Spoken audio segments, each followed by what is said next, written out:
When I lived and studied in Israel, one of the most impactful experiences I had was visiting Kibbutz Hanaton, a Masorti conservative community in northern Israel. The landscape was breathtaking. The people we met were dynamic and engaging. And the activities, from hiking to wine tasting to Shabbat services, were once-in-a-lifetime experiences. Of all these moments that gave me a special experience of the land of Israel and the people of Israel, there was one moment in our learning that continues to resonate with me year after year. Rabbi Yoav Endi, the head of the Hanaton Educational Center, was meeting our group for the first time and describing the work he does in the programs he hosts. He pointed out a special time of year that is not on the Jewish liturgical calendar, but he felt was every bit as significant as any of the holidays and festivals we celebrate worldwide. He called this time the Yamim Noraim Yisraelim, Israel's Days of Awe. Of course, we are familiar with the Yamim Noraim, the days of awe that come at the end of summer and the beginning of fall, starting with Rosh Hashanah and ending with Yom Kippur. Israel's days of awe, as Rabbi Endi calls them, come in the spring. They begin with Yom HaShoah, Israel's Holocaust Remembrance Day. They continue 1 week later with Yom HaZikaron, Israel's Memorial Day, and Yom HaAtzmaut, Israel's Independence Day, which are celebrated one right after the other on 2 consecutive days. For Israelis, Rabbi Endi explained to us, these modern holidays in the spring are every bit as emotional, every bit as impactful as the days of awe that we mark every fall with shofar, prayer, and fasting. At the time I visited Kibbutz Hanaton and heard this teaching, I had not observed any of these springtime holidays yet in Israel. Several months later, when the season arrived, I thought of Rabbi Endi's teaching as the whole nation paused from our activities for the Saira on Yom HaShoah, as we attended special ceremonies for Yom HaZikaron, remembering fallen soldiers, and just hours afterward, enjoyed a delicious barbecue meal celebrating Israel's independence. Indeed, it was a powerful time of year, unlike anything I had experienced in my Jewish community at home in California. This year in particular, I have felt heightened awareness and heightened emotion leading up to these Yamim Noraim Yisraelim, these Israeli days of awe. I think this began for me, and I'm sure many of us can relate to this, when the war with Iran started at the end of February. I began to see photos from many of you in our community of children or grandchildren sleeping in the mamad, in the safe room of the house, in case there was a rocket attack during the night. I began to receive WhatsApp messages from my colleagues in Israel, sharing a variety of jokes and silly songs about the new reality of needing to stay close to a safe room in case anything should happen. The holiday of Purim came and went, and things were not going as usual, because still it was necessary to stay near a mamad, near a shelter. And then I heard a story of just one individual and their everyday life that made a particular impact on me, that helped me feel and understand the reality that's unfolding. This was a story of a friend who has a son, a young adult, who is a brilliant student of music who plays piano. This talented young person lives with his family in Tel Aviv, and his piano teacher is in Jerusalem. As we know, these two cities aren't exactly next door to each other, but they aren't that far apart either. In normal times, the distance isn't a problem.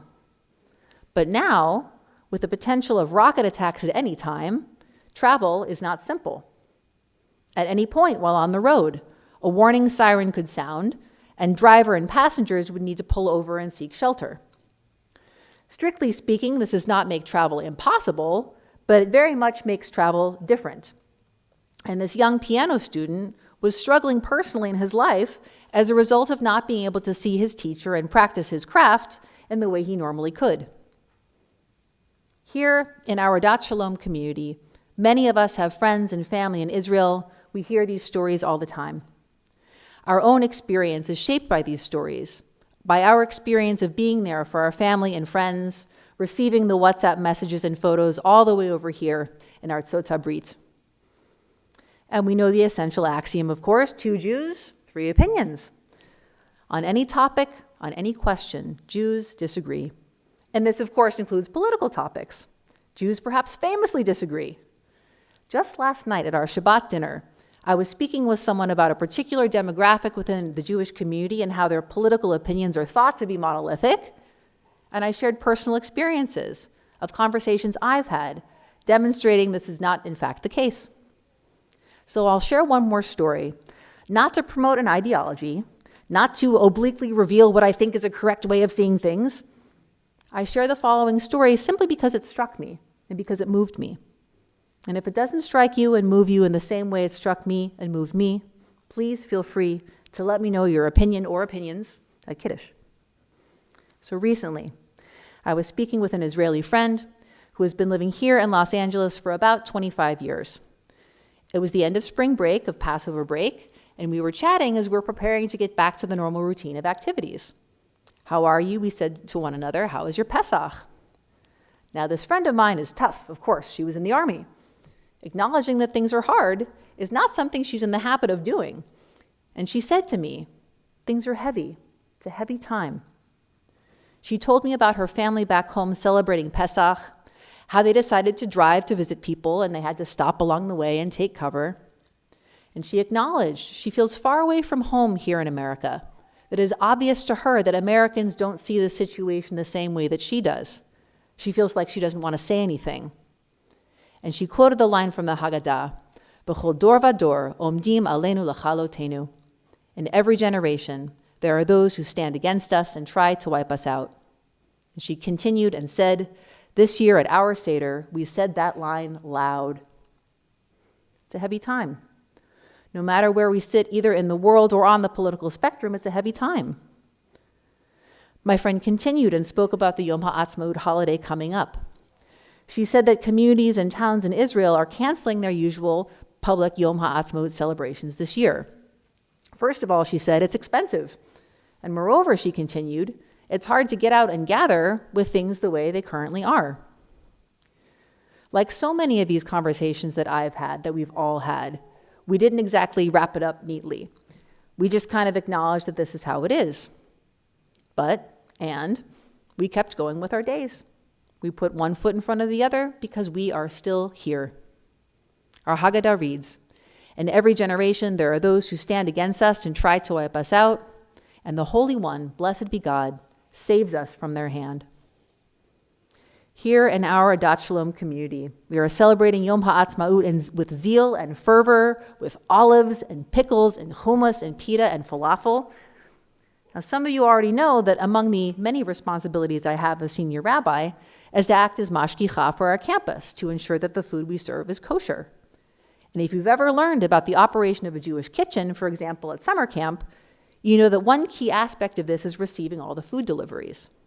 So I have to tell you all, this week, the number and variety of community members who have called in and showed up, bringing Israeli food for our celebrations this weekend, was truly moving to me, was truly inspiring. Indeed, food is love. And the amount of love we have in both of our kitchens right now in the form of Israeli delicacies, truly, it's pure joy. This year, this Shabbat, we celebrate. We celebrate because we are here. We celebrate because Israel is here. We celebrate all the efforts of generations past and present. From financial support to political activism, from volunteer work to military service, there is so much we have done together as a people to bring ourselves and one another to this point. And we have managed to do all of this, even as we have a diversity of opinions, even as we have our arguments. Indeed, perhaps it is those very arguments. Perhaps it is that very diversity of opinion and action and contribution to our people that has sustained us and brought us to this point today. And this year, on a more personal note, there is a special reason that I've carried an excitement, a spirit of joy into these Yamim Noraim Yisraelim, these Israeli days of awe. Simcha and Arthur, I know I've told your story before, but I have to mention it again today. As I came to meet you and get to know you in advance of your wedding, we found we had a bit of a calendar puzzle to navigate. As some of you might already know, there are various dates on the Jewish calendar on which we don't have weddings. Most notably, we don't have weddings on Shabbat or holidays, but in addition to that, there are times in the Jewish calendar, spans of weeks during the springtime and the summer, in which we don't have weddings. And this can make planning a bit of a challenge. So we were navigating this calendar puzzle together, and we realized Wednesday, April 22nd, 2026, is a date that could work for a Jewish wedding.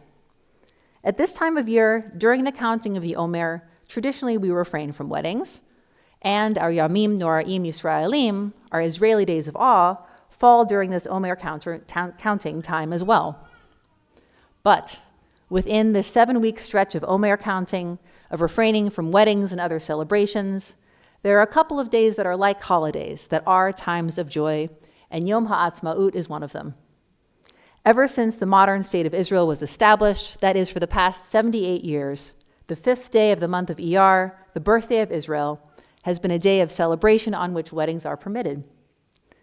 Especially in 2026, with all that has happened to our people and our nation in the recent years, weeks, and days, it is an amazing inspiration to have in our Adat Shalom community a couple choosing Yom HaAtzmaut as their wedding day, as the birthday of their new family. We have so much to celebrate. And we don't have to ignore that things are heavy. We can acknowledge that things are heavy, and we can still celebrate. Our hearts have room for it all. Amidst it all, our hearts can feel joy. This Shabbat and this year, may we feel that joy of unity, that joy of togetherness, as we celebrate the 78th birthday of the State of Israel. Am Yisrael Chai, Shabbat Shalom.